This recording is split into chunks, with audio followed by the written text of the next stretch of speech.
I'm probably older than you, by the way. No, you doubt it. How old are you? 42. 43. Yeah, okay, right, yeah. Awesome. Colin, thank you so much for joining Cool. COS. Thanks very much. Now, in 2011, you founded South Africa's first cloud accounting practice called Real-Time Accounting. That's right. Where did you get the vision to start cloud accounting when nobody else was doing it? I wouldn't really say it was a vision. I was more frustrated by what I was doing. I spent a number of years building up a practice, trying to get systems and processes in place to scale it properly and deal with a lot of the growth that we had. And it just became very, very frustrating.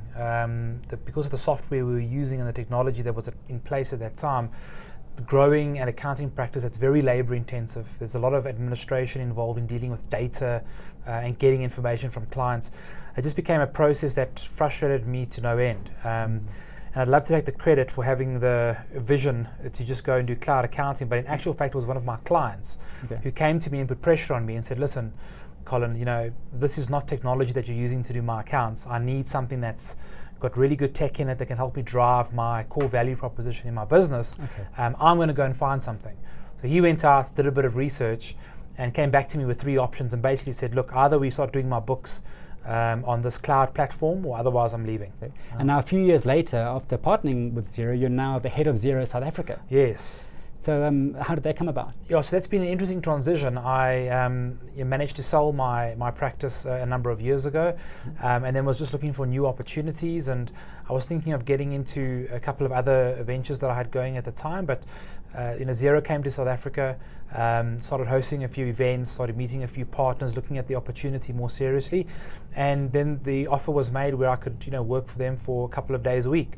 And I thought, fantastic, I absolutely love the product, I believe in the product, and I think it really makes a difference in the lives of accountants and small business owners.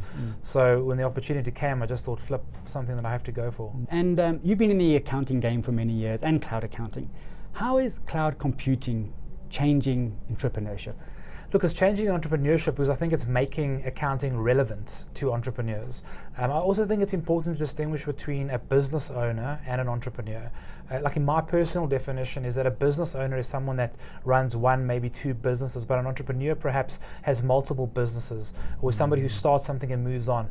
And I think sometimes we resource and support business owners / entrepreneurs in the same way, and I think the support is sometimes different. But having said that, cloud computing has effectively allowed both those categories of people to now interact with their financial data. So previously, I think even when I started my practice, it was the accounting side was something that I left to myself on a weekend because it was on a different machine and it just wasn't part of what I was thinking about every day. And now what we're seeing, I think, is business owners and entrepreneurs getting into a place where they're finding more of an affinity with their financial data because it's understandable and accessible to them. Have you noticed the difference between entrepreneurs who know their numbers and then those who don't? Yeah, absolutely. I mean, we see it all the time, and it's the frightening fact is how many accountants don't know their numbers. Really? Even in their own practices. I speak with a lot of accounting firms, and one of the first things I ask them often is, how do you manage your practice? So not just your books, but your jobs and your time and all those sorts of things. And a lot of it is very disconnected. A lot of it is very dysfunctional, actually.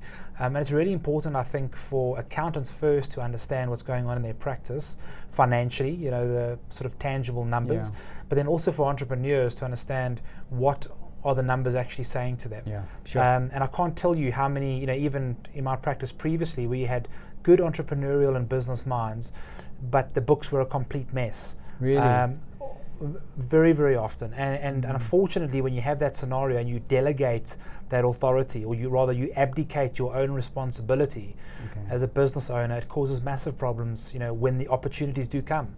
And that's really the reality, I think, is as business owners and entrepreneurs, do we position ourselves for that success? And that starts with those little things every day. Not just in waiting for the big deal and trying to clean the mess up. How can an accountant help with poor cash flow with an entrepreneur? Because that's Yeah. as you mentioned before, it's a major problem. I think it's there's a couple of things. Number one, I think is systems. People pay who they feel pressure from. Everybody's under pressure. That's true. And people will pay you if they feel pressure from you. And a lot of the time, I think business owners have got a very poor debt collection process, or Yeah. even a very poor invoicing process. Yeah. Number one, they go to a customer, they might leave the customer, and they only invoice the customer when they get back to the office. Why not do the invoicing from your mobile device at the customer? Why not provide the invoice at the customer with a little button that he can click on and insert his credit card deals and pay you before you even leave the premises? Yeah. So if that's your line of business, why not have that? Why not have an invoicing system where you can see that your customer has opened your bill? Yeah. So if you're sending a bill to a customer, how much more valuable is it that you can see that he's actually opened the document or he hasn't opened the document? Very important for follow-ups. Okay. And then secondary, what is the follow-up procedure? Do you have reminders to your customers leading up to the due date and following the due date? And if you don't have that, and if it's not structured, then generally your customer will look at that bill and will say, well, actually, I'll pay that because there's other people that are putting more pressure on me. I must say, a client of mine told me, he said, when I was asking for payment, he said, keep putting pressure on me because the guy who shouts the loudest will get paid 100%. first. And that's what he said to me. And it's unfortunate. It's not to say that people don't want to pay other individuals, but there is a lot of pressure and people are extremely busy and guys are out there trying to make it rain. So if the amounts are small and they're repetitive, perfect candidates for debit order systems, and they're relatively inexpensive and very easy to manage. Obviously, there's more complex cash flow issues that deal with doing business with government and doing business with larger organizations, and there are inherent risks in that.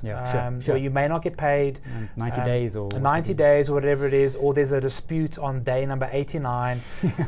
I think a big challenge for a lot of young business owners and entrepreneurs that are chasing bigger contracts and bigger opportunities is that the reality is you don't really have a business if you've only got 3 or 4 clients.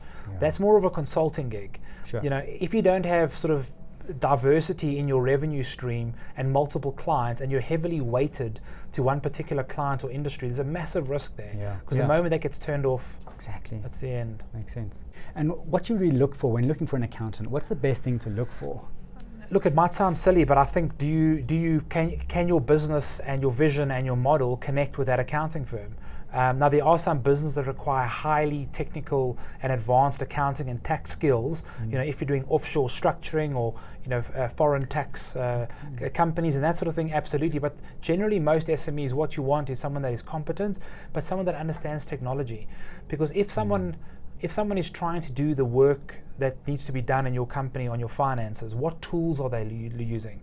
And why in 2018 would an accountant be sitting staring at a piece of paper and capturing the contents into a computer? Like really? I mean, there are free apps like Expensify, or like our new Zero Expenses app, where you take a picture of the slip and it uses optical character recognition to read what is written on the slip and put it into your accounting system. Wow. So why would you pay someone to capture that data?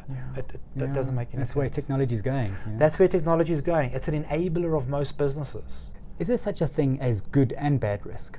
Absolutely. I was chatting to someone the other day we were talking about calculated risks, and I think as a business owner, there's an opportunity to always take risks, but those risks, have to be calculated. I've spoken to a lot of people, and a lot of people come to me for some guidance on maybe some other small business ideas, and it's frightening how many people jump headfirst, investing hundreds of thousands of rand into products or apps. That one isn't really sure what is the addressable market, what is the pricing model, like do you have a clear sort of go-to-market strategy for these things?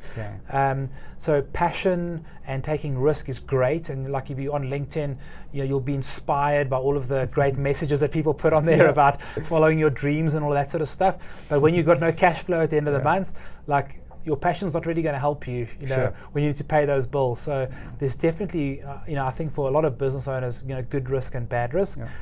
Probably, I think entrepreneurs take a bit more risk than they used to.